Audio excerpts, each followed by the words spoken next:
interest, let me know.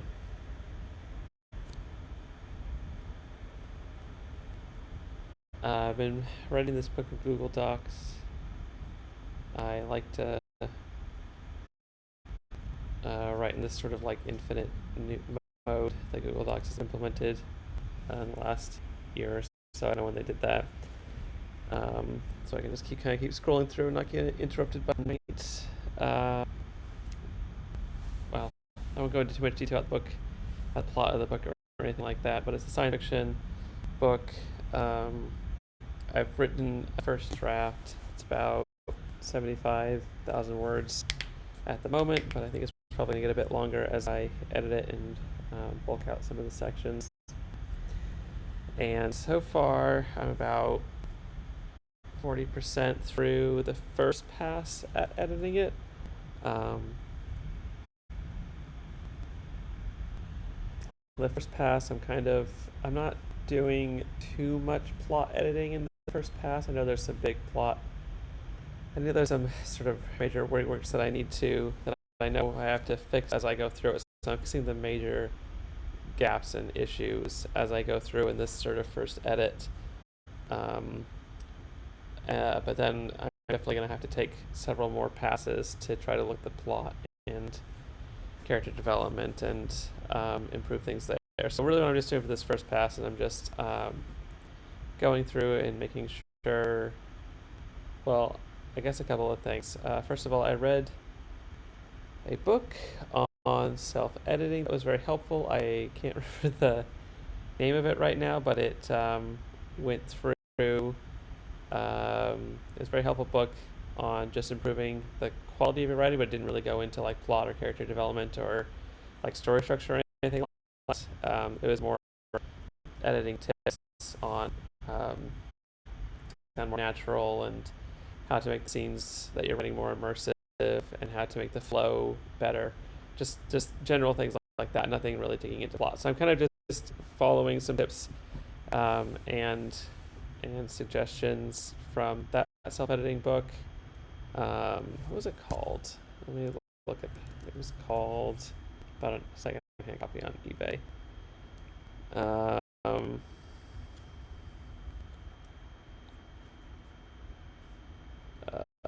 Let's see. Yes, Self-Editing for Fiction Writers. I really recommend it. It was a really great book. It was a quick read. You can get it really cheap. Definitely worth reading, in my opinion. If you're self-editing your first book, I don't know if some of the stuff is a lot more. I'm sure it's a lot more obvious to more seasoned writers, but as a first-time writer, this was super helpful. So,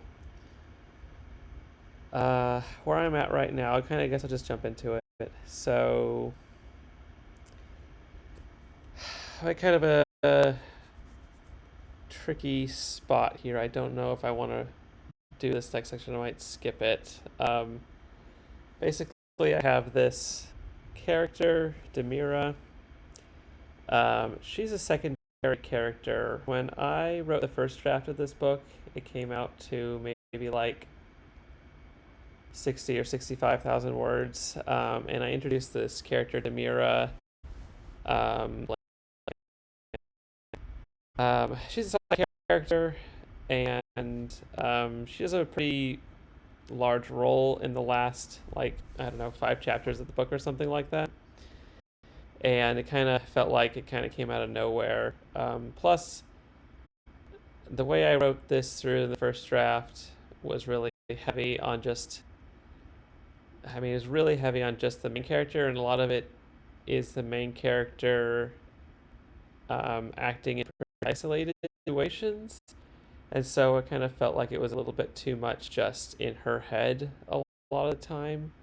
So between that and between the fact that this secondary character, Demir, plays a pretty big role in the latter ending sort of portion of the book, I decided to kind of go develop her and give her, Demira, some of her own chapters throughout the book so that ideally, I mean, hopefully, so that the readers can get more of a personal connection to her, so that when she kind of takes on a bigger role to the larger plot at the end of the book, they already sort of feel more attached to her and kind of understand her motivations, or make her seem more realistic. Anyways, I've been having a hard time. I'm still having a hard time. I was trying to figure out how to work her in, because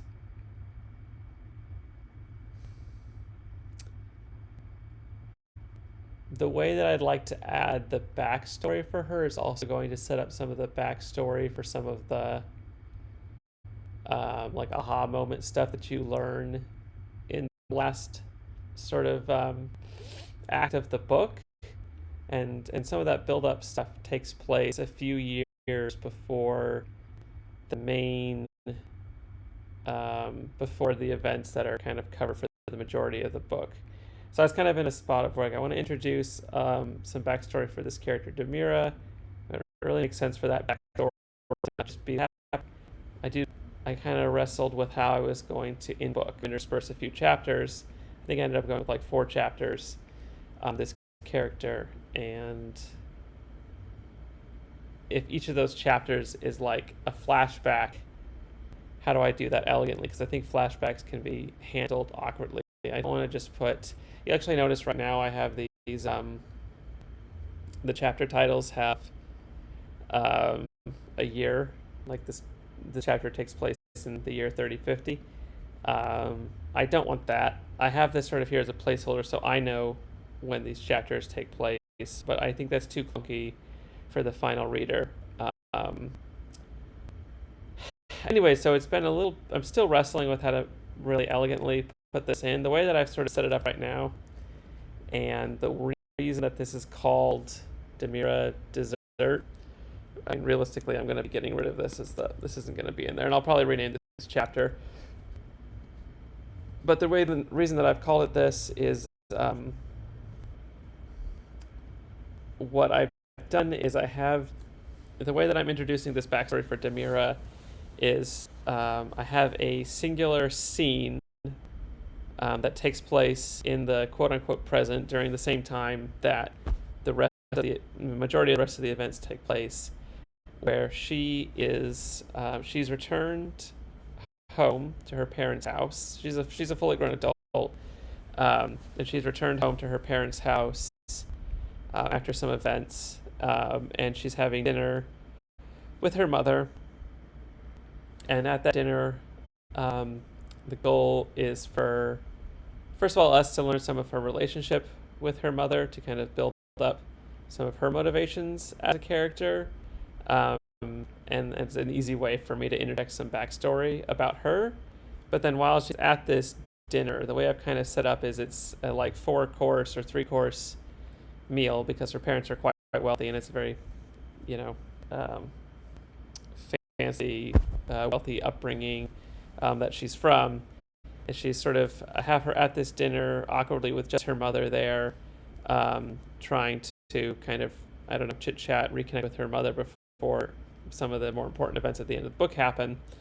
And what I'm kind of have it framed right now is she kind of is having recollections throughout the meal of the events that happened in the past, and then sort of she gets interrupted as each new course of the meal comes out. So I have these chapters named like first course, second course, main course, dessert, or whatever, that for each of those there's a flashback, and at the dessert course here, which is the last chapter, this sort of last intro chapter, or this last Demira dedicated chapter that I'm writing, the plan is for this to be when it finally catches up to the present, and there'll maybe be a little bit more recollection, but at the end of this chapter, the goal is for her to kind of get up, leave the dinner, and go join the story, essentially. Go join the events where her and the main character, the protagonist, sort of collide, which is in chapter 14. Which is a lot of words to say that I'm not totally happy with that. I think it's a little hokey to keep doing these recollection chapters. If anybody has any better ideas, I'd love to hear them. That's what I've kind of gone with so far, so I can get the story on the page, and this is probably like the biggest um, add to the book since I started editing it. Like I think I've added, you know, probably like 4 to 6,000 words of backstory for Demira. So it's a pretty big chunk of what I've added so far. And this is sort of like the climactic part where her story catches up with the protagonist, which is a longer way of saying this is a full chapter that I need to write. It's not editing, which is slower for me. I'm not a fast writer. And so I kind of been dreading getting up to this point because I know I'm going to actually have to write some stuff. I'm not just editing where I was. So I guess let's just get into editing this chapter. I guess I was writing this chapter. So I guess I'm going to, my normal strategy here is to outline it first, and then write it. Nothing too surprising there. I had to fix my fonts. Let's make that Times New Roman. And then these should all be size 10.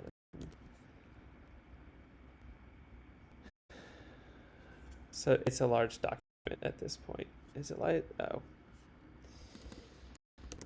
Where's it? Come on. Come on. Where am I writing? Here we go. Okay. I guess that was a bit moot. I could have just made this. I should actually just make this all size 12 so you guys can see it better. It's going to lose my place again.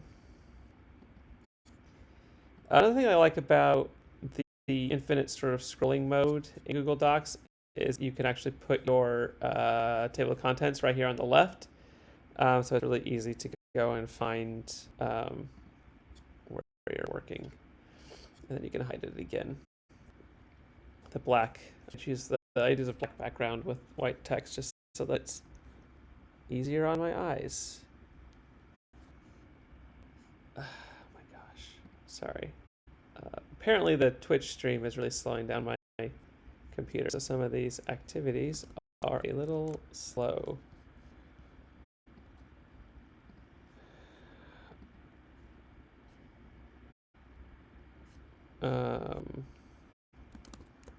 Sorry, this is taking forever to find my spot.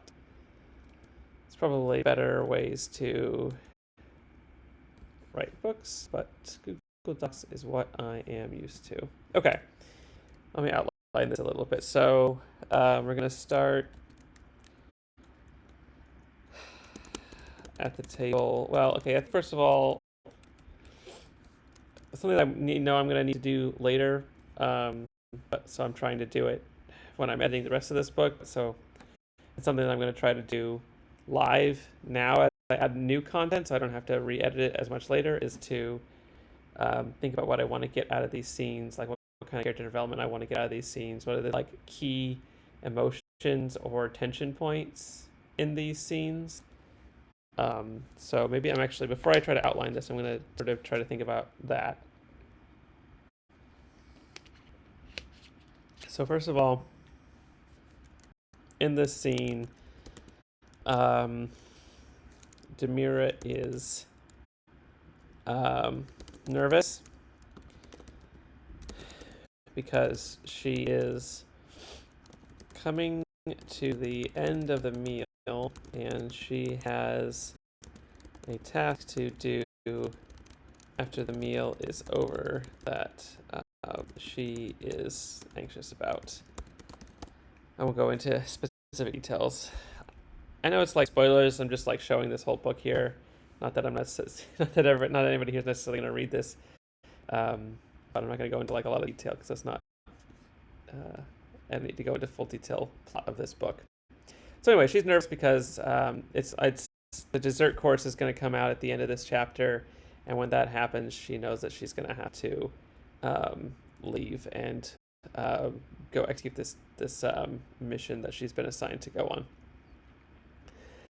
on. So she's nervous. What else is she? So I think one thing that I want to think about is how I want to conclude this series of chapters in which Demira is interacting with her mother. So Demira is tense, having interacted with her mother for the whole meal. Um, and she doesn't get along with her mother. So her mother, she's from like a really wealthy family, and her mother has ideas about what she should be doing with her life. Demira is like in her mid-20s, and she didn't follow the like traditional career path that her mother wanted her to lead. Instead, she joined the military, which is sort of a low-brow career according to her mother, despite the fact that Demira's been extremely successful in it, or at least quite successful in it. And so kind of throughout the whole dinner, the mom, who is trying to be, she's not like overtly out to like agitate her daughter, but it's just sort of in her nature that her comments and her perspective are pretty grating to Demira. So the mother isn't going to this meal to be antagonistic. In fact, she might kind of even in the background be trying to like still the water a little bit, because Demira's kind of cut her family out of her life for a while, and when she's here at this dinner, it's kind of a, the mom's not sure if it's like step towards reconciliation or what. But anyways, nonetheless, the dinner is not helped too much, and Demira has been pretty tense out of it. So what I want to decide, what I haven't decided, which I guess I'll think of now, is there going to be a boiling over point? Like, is Demira going to break and snap at her mother despite being polite and reserved through the whole meal so far? Or is she going to continue bottling up or her emotions, or is she going to do something else?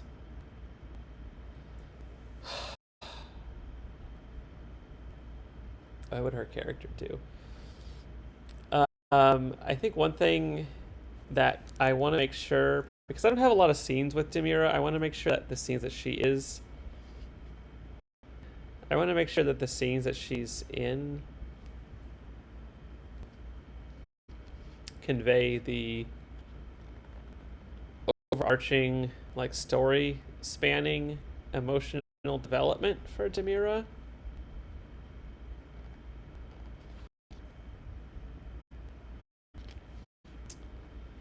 Which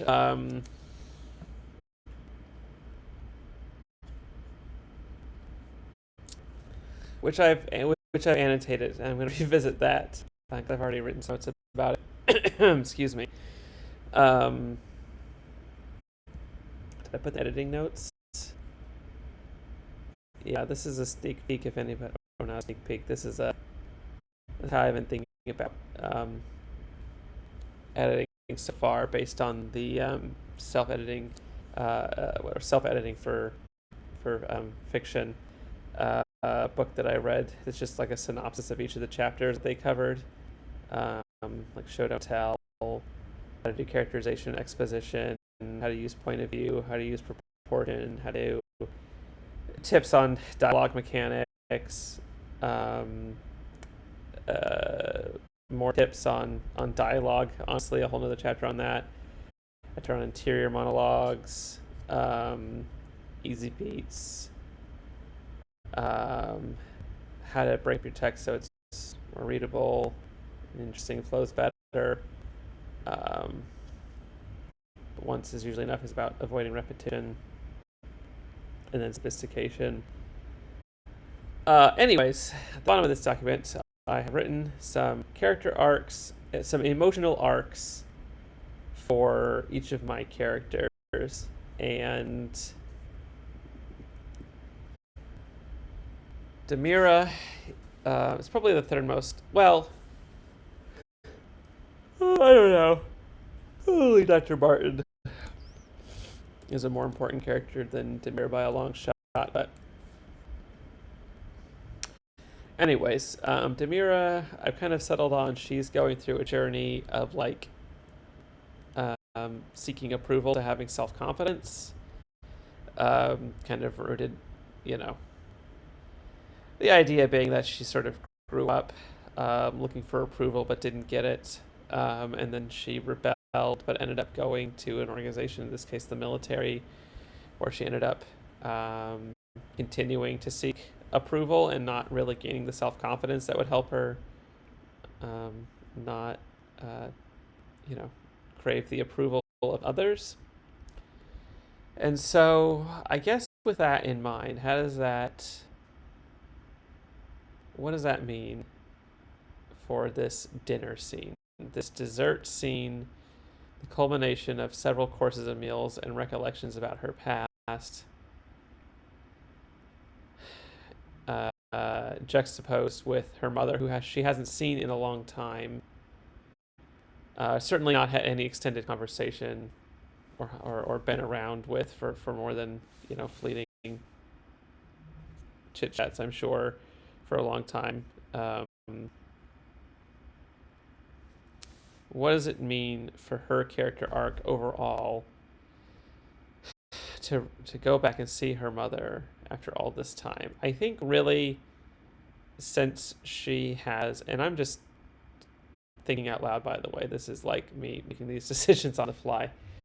I think that at this stage of the book, she's basically come to nearly the climax. Well, not quite. I think she thinks that she has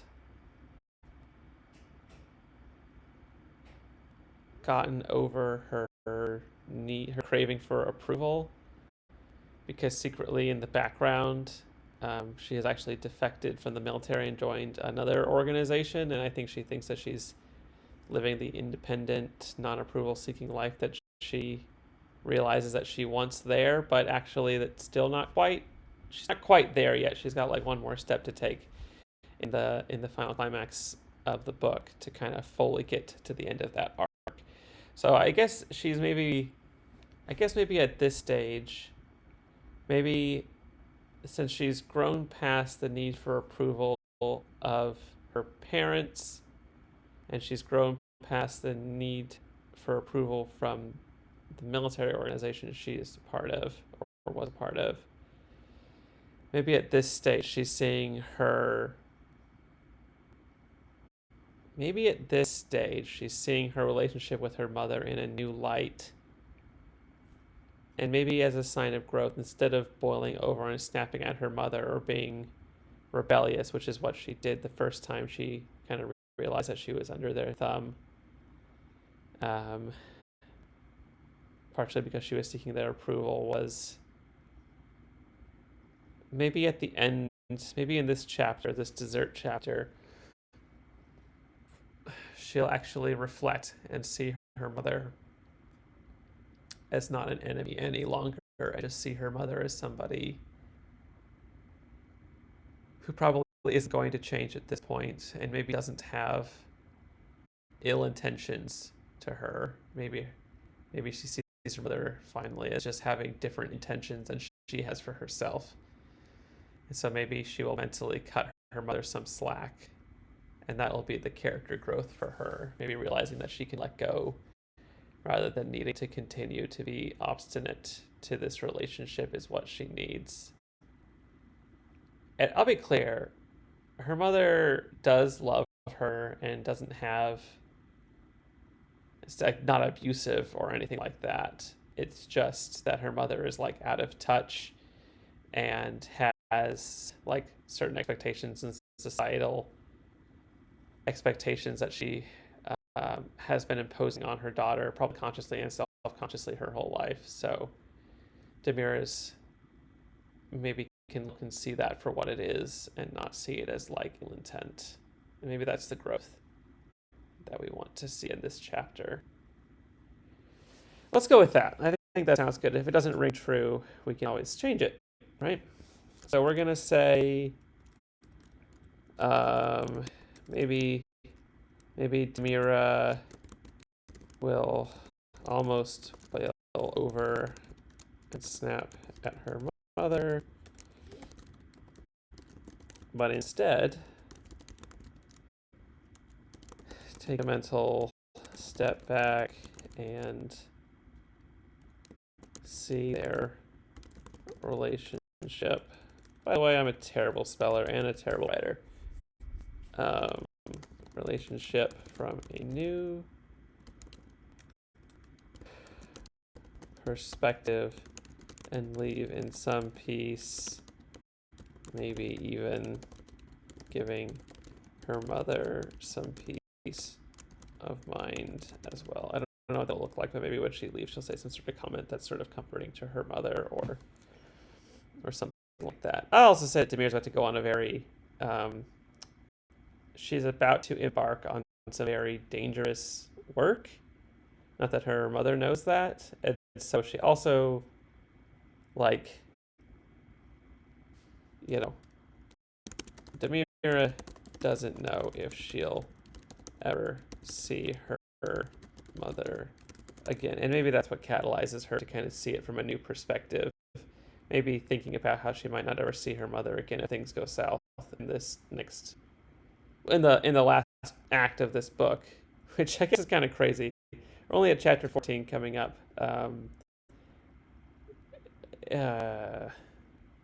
Demira's not really going to, well, yeah. Anyways, maybe Demira doesn't, maybe the fact that Demira doesn't know if she'll necessarily ever see her mother again is the catalyst for her to kind of see the relationship from a new perspective and appreciate for what it is and what it isn't. And maybe that is actually how she'll leave, and maybe that'll be the satisfying emotional conclusion to this story. I do still want to build tension. I want to still build tension as if Demira is going to boil over, and probably need to bolster that boiling / simmering in earlier Demira chapters.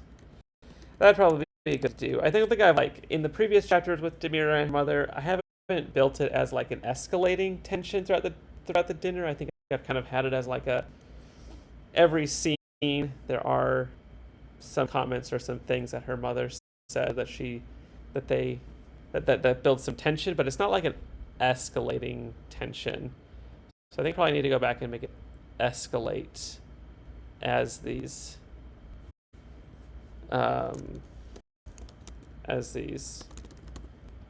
chapters are written. Okay, so this is I'm going to call this the emotional arc of the chapter. But now we need to actually put some plot into here and actually implement this in plot.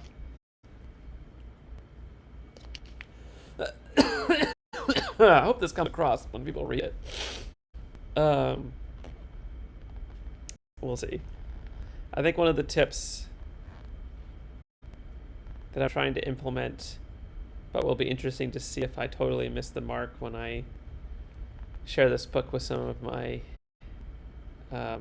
friends who have said they're happy to be beta readers, to give me some feedback when I've got it in a readable state. I'll be interested to see if I've taken too much out of the book, because one of the tips from self-editing for science fiction or for fiction writers, a book that I read was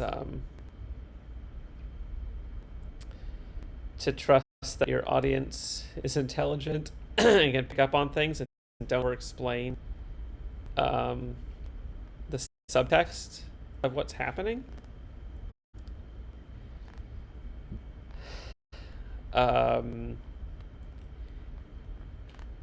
Which is a good thing. I think it does. I feel like it has general. I think I did have a lot of spots when I've edited this book so far where I've made the subtext not subtext, and leaving it to subtext has elevated the writing, at least in my opinion.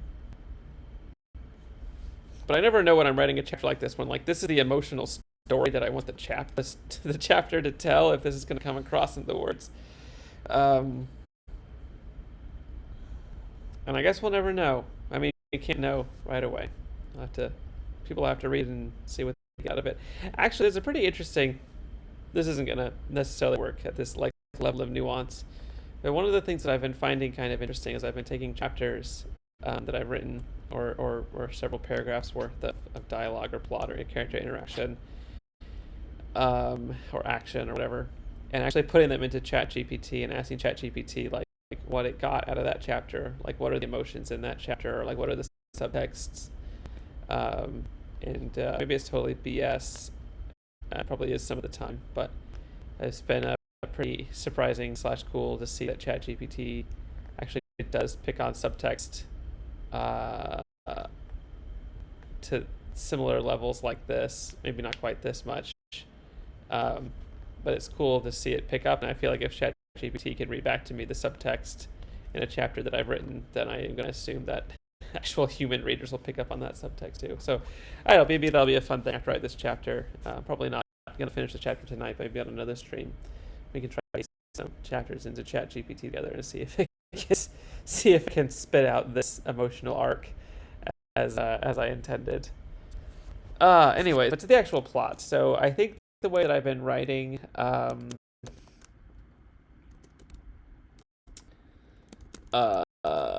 these chapters with Demira is they have a pretty clear beginning, middle, and end. No huge surprise there. The beginning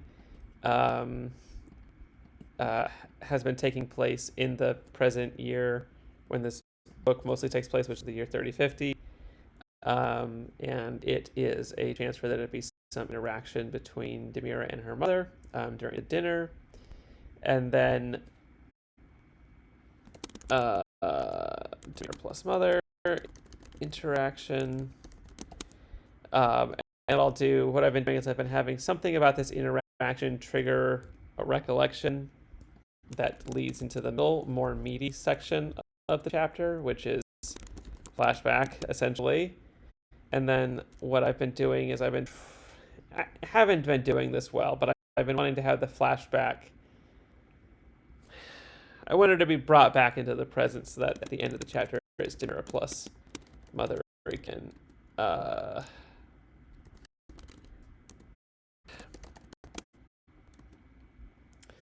could be doing this more elegantly. I honestly should go back through these Demira chapters and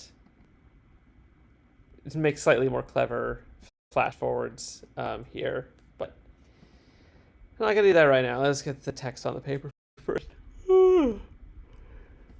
Alright, so I'm just outlining this now. That's usually how I like. I do a combination of outlining stuff to some level of detail, and sometimes I just have a kind of an idea in my head. I write through it, and then I go fix it. But I think when I'm trying to convey specific emotional arcs, and I'm trying to do it in a pretty concentrated fashion, outlining at like this level is helpful.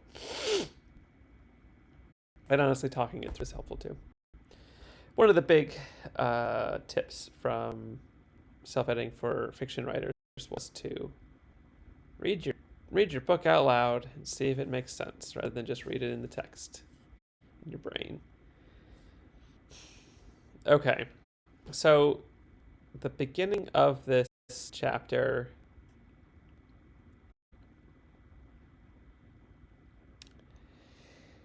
I think it would be a good callback to the first chapter with Demira and her mother, to do a callback there. That'd be an easy thing to do, and it would remind the readers a little bit, because these Demira chapters are kind of interspersed. There's only been like 3 or 4 of them so far. 3, 1.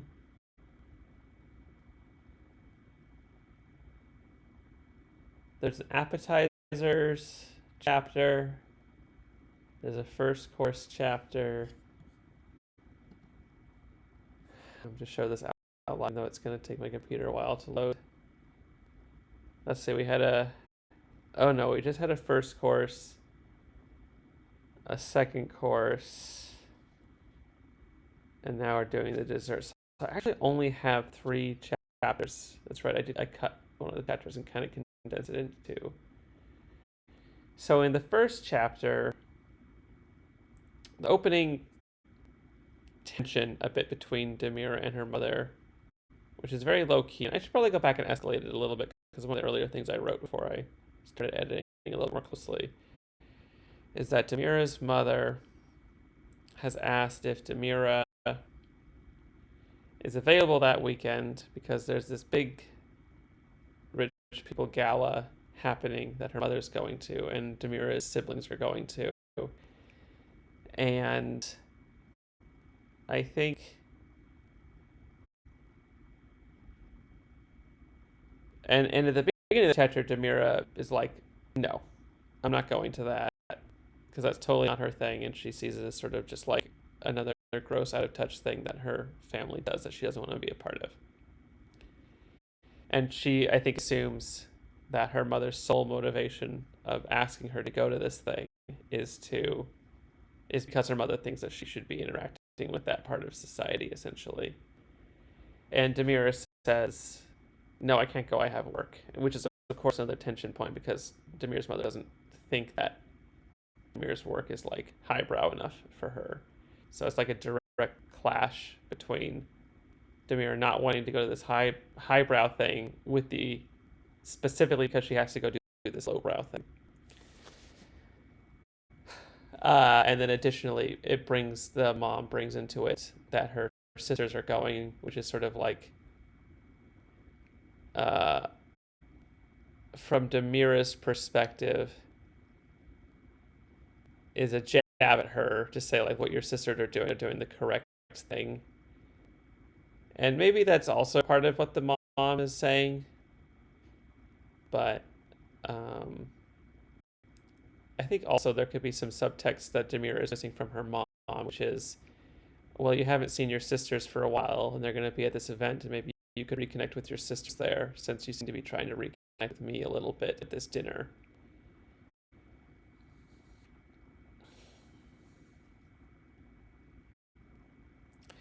Which really makes me want to kind of go back and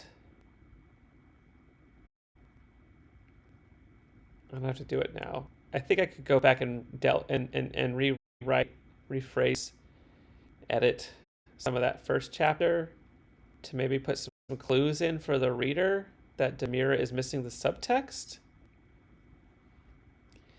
And then I'd like to kind of come back around to this chapter, which will kind of be like a reconciliation chapter. And have Demira essentially realize that her mother might have positive reasons to be suggesting the things that she's suggesting. Like, wouldn't it be nice to see your sisters again? Or do you want to come to this event with me? Not just because it's a highbrow thing that I think you should be doing, but maybe because I'd like to spend more time with you. And maybe she could do that.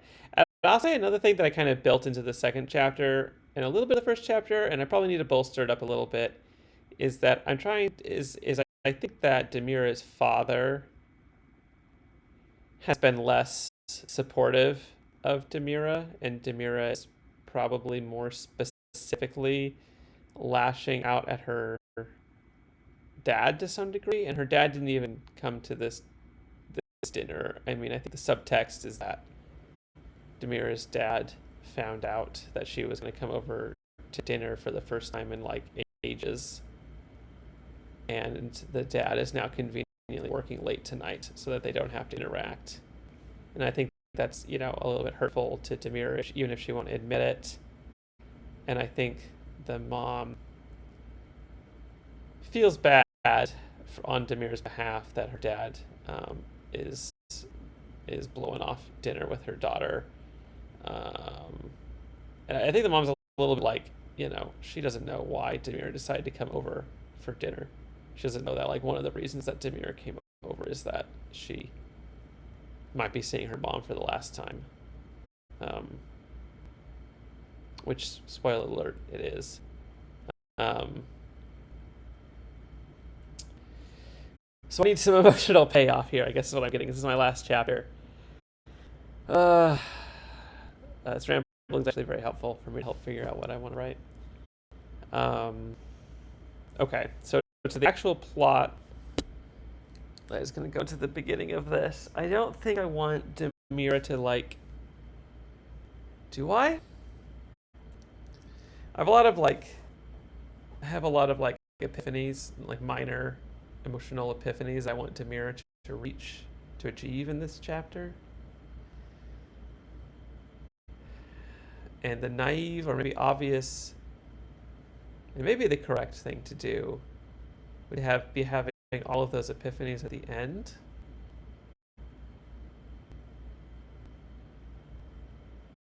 But maybe I could have them at the beginning as well. Maybe I could do some of them at the beginning and some of them at the end. Or maybe it would be more impactful to have them at the beginning.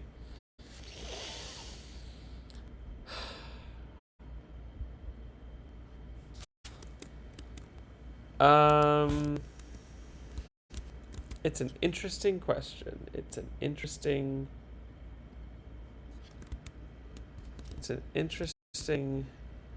question. Sorry, I'm losing my windows. Here we go. I think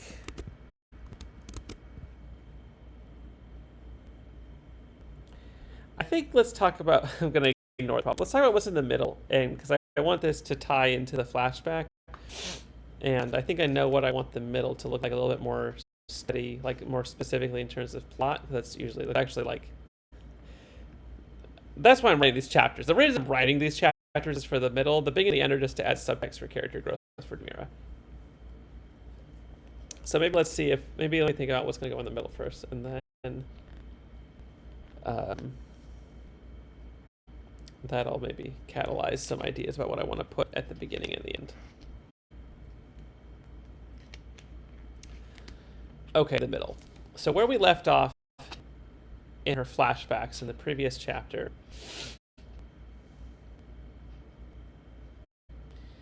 is that the last flashback that Mira had is... Well, so the first, just to give a little bit of background to help myself as well. In Demira's first chapter, she's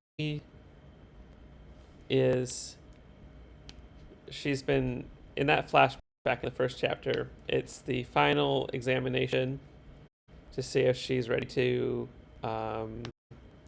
if she's going to qualify for field work, to be a field agent for the military group that she's working for, which is called the RSA,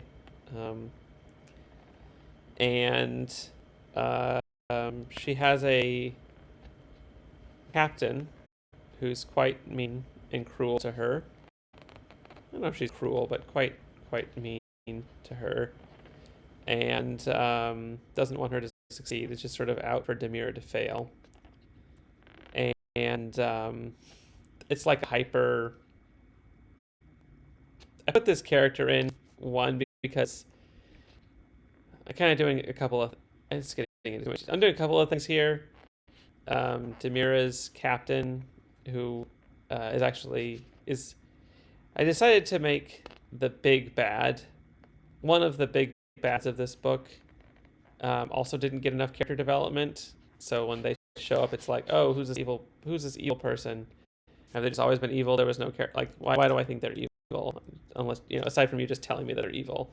So what I've ended up doing is kind of killing two birds with one stone, and I'm making this evil person Demira's captain in the past, so that we can see this person being a bad person in the past, and a bad person to a character that we will hopefully care about at this point in the story, so that when the big bad shows up again, we have some context. Like, we already know, that way we really actually know from experience that they're not a good person.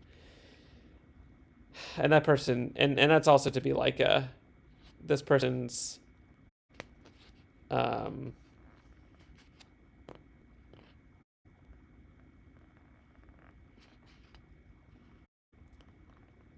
Demira originally kind of rebels from her family, who she thinks is too overbearing and has too many expectations of what she should be doing with her life. And so she goes and joins this military organization, the RSA, to get away from that. But what happens is she ends up joining the special ops training group, which is even worse. Like her commander or her captain ends up being this terrible person, Captain Nix, and that actually leads to her leaving. Well, she gets discharged from the military because she fails this exam in the first chapter that stars Demira. And in the second chapter, she hasn't quite learned her lesson to some degree, and she's a little bit more self-aware. And the second chapter, a nicer, better person from the RSA who witnessed her failure at the hands of Captain Nix comes and re-enlists her and says that she is what they're looking for, and re-enlists her and kind of gives her that. And so it's kind of double-edged. One, Demira is falling for wanting approval to some degree, and then also still wondering if she's sort of re-enlisting with the RSA in order to still get back at her parents, but like, why is she doing that? So there's like a little bit of growth there that happens in the second chapter.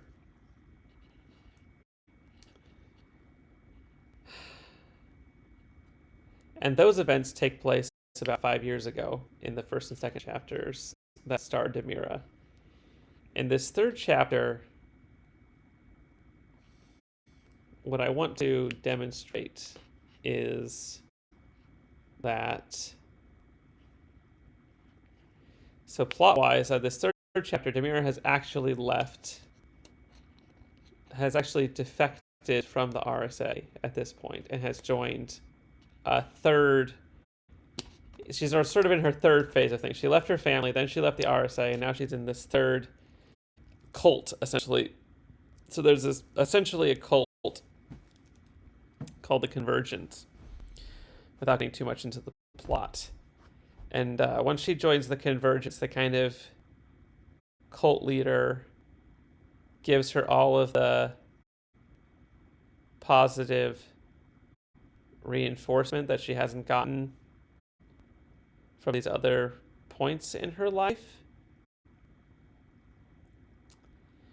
And she thinks that she's really, and where I want her to be in this chapter that I'm drafting right here, I guess, is I want her to be in a state where she's able to reflect, where she's able to reflect on the emotions that drove her to make decisions in the past, and for her to think that where she is now, having defected from the RSA, is where she needs to be. And the final epiphany that she'll get in like 6 or 7 chapters from now or something like that, is that this cult was still once again manipulating her to some degree, and she still wasn't quite captain of her own destiny, and people were still sort of enforcing on her. We're still enforcing their will over her. And she was still relying on them for her to validate her self-worth. That's probably the thing. I shouldn't be talking about like enforcing will. It's really about her validating her own self-worth. And I think what she'll come to realize in the final acts of this book, and how I've written it already, is for her to kind of realize that she has her own self-worth and she doesn't need to impose it on others. So I want her in this chapter to be at kind of like a midway point where she's realized that she's tied her self-worth to her mother first and her family first, and then to the RSA, and then those people never really gave her never actually gave her the validation. And now that she's sort of defected from the RSA, she's given the validation that she's craved, and maybe she'll mistake that validation as her intrinsically finding her own self-worth, even though that's actually not quite true. Yeah, I better put that here because I'm going to forget, because I'm not going to finish this chapter tonight. It's getting pretty late. obvious. I'm definitely gonna finish it this tonight. So at this stage, Demira has realized fully that she put too much of her, that she had been deriving too much of her self-worth based on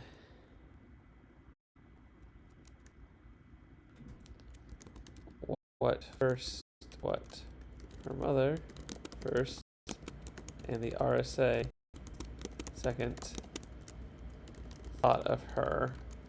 She is now at a stage where she is getting her self-worth validated. I shouldn't say self-worth here. Her worth-based. Where she is getting her worth validated this time by the convergence. And she still hasn't realized that she should be able to find intrinsic self-worth. Yeah, now we're talking. That is some emotional arc, if I do say so myself.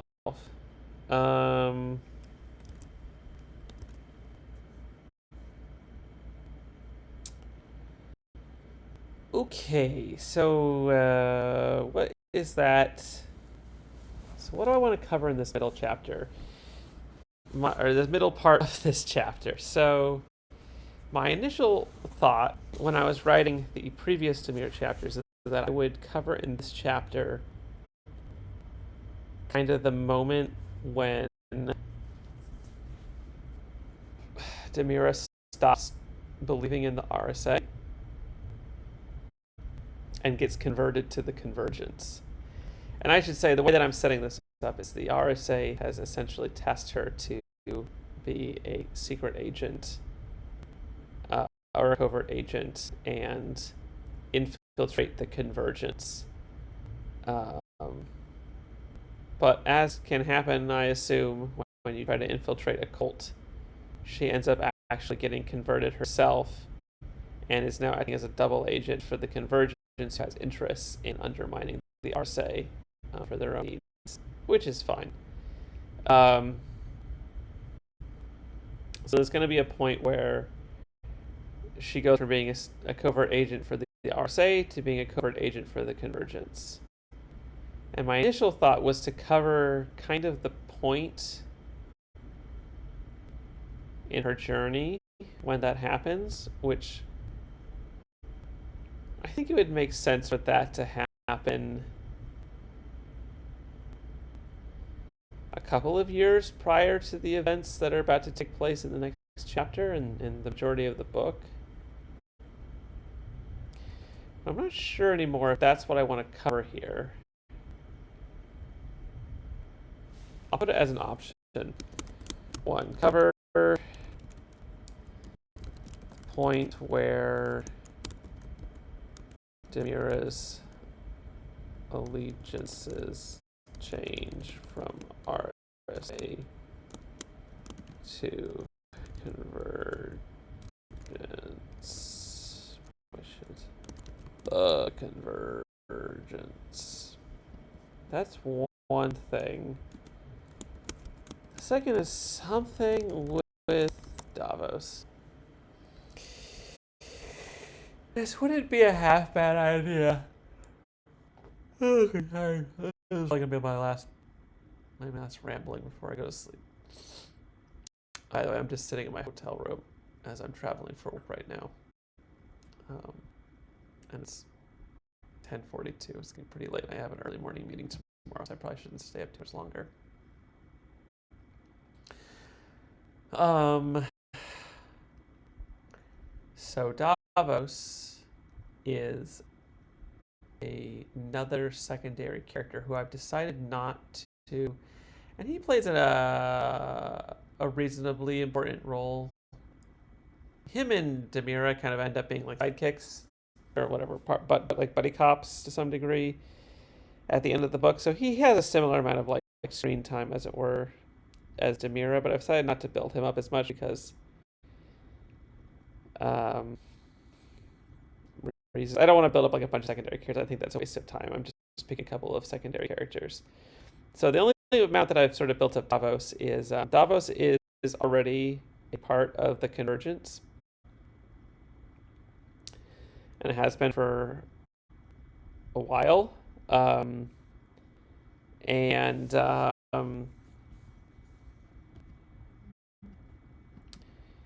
him and Demir become friends, and I think that friendship is, later in this book, I kind of say like, here's Davos and Demir. They are friends. Look at that. Fun, fun, fun. Which is fine and fun, and I think it's a nice dynamic, and they have a little bit of dynamic to play off each other. I hope it comes across that way at least. Kind of like a Hawkeye and Black Widow kind of a thing. And Davos is actually like when the RSA recruits her, they put her on a mission to basically find out what's up with Davos because I think he's part of the Convergence, and he's from a foreign country that is in sort of a Cold War with the RSA. Anyway, so Demir is initially tasked with like figuring out what Davos is up to, more or less, and like, does the Convergence plan on like collaborating with their political enemies to take down the RSA, or like why is the Convergence working with this other entity? But in the process of Demira following this investigation and infiltrating Convergence, she is actually going to get kind of converted to the Convergence by Davos, who he himself was converted to the Convergence. And I'm saying, yeah. Anyways, so we have a lot of backstory for Davos, but this could be a place where I could add some. It could be a fun thing if I found the right things. It could be a fun, and maybe this even ties into point one, but it could be fun for Demira and Davos to have a scene where Demira and Davos either like they could meet. There's going to be a mission where Demira, after they become pretty close friends, actually ends up going back to Davos's home country and helping liberate his family. So it could be like a liberate. Totally just ripping off Hawkeye and Black Widow, but I guess come from me, Disney. Liberate Davos's family. That would be a thing they could do in this chapter, which could potentially tie in up there. And I'll say that like the Convergence is like a relatively apolitical organization. They don't really have a stake in either the RSA or the RSA's enemies. And so I suppose I could do a thing where they like kind of go to Davos's home country in this chapter, a flashback to that, and I suppose Demira could realize that the world is kind of too political, and there aren't necessarily like good guys or bad guys from like a political perspective in this world that I'm writing. They're all kind of just sus. Anyway, so I could tie that in. Those would probably be two easy ways to incorporate Davos. So that could be interesting. A third thing is the Convergence has goals and machinations involving the protagonist of this book, whose name is Anna, and I haven't even mentioned her name yet, but Anna is the actual protagonist of this book. She's the primary character. And so the Convergence has machinations about getting their hands on Anna, for good or for worse. Um, and so and it really comes to a head in chapter 14, is when the Convergence and Anna kind of collide. And so I always do some build up to the next chapter and motivate, well, and maybe foreshadow the Convergence's interest in Anna. And I suppose I could do all three of these things. There's probably ways I could write it to do all three of these things. All right. Well, I've been streaming and chatting for an hour, so I think I'm going to call it there for tonight. I think I have... This chapter is less scary now. That's why I'm always scared going into new chapters, because there is... especially, like, when I wrote the first chapter of this book, I was like, please let me just get this plot on paper. I don't know if I'm ever going to, ever write all the plot I need for a book, and I wasn't paying a lot of nuanced attention to, like, the emotional arcs of, certainly not the secondary characters, and only a little bit for the primary characters to some degree. Maybe I'm selling myself a little short there. But anyways, and so a lot of the chapters I wrote initially, and like a lot of the editing I'm doing this time around on this first draft, is to go back and make sure that I have emotional arcs for each of the chapters. Anyway, so when I'm starting a new chapter, and it's especially sort of a key transition chapter like this one, where I'm kind of concluding Demira's time in the spotlight with her own chapter. She's not going to get her own. I don't think she's going to ever get her own chapter after this. I think I'm done adding. This is where she's going to fully integrate with the main storyline. And so I was kind of dreading coming up onto this chapter, because there's a lot of like emotional nuance to her character, that this is my last chance. Not my last chance, but this is the biggest chance for me to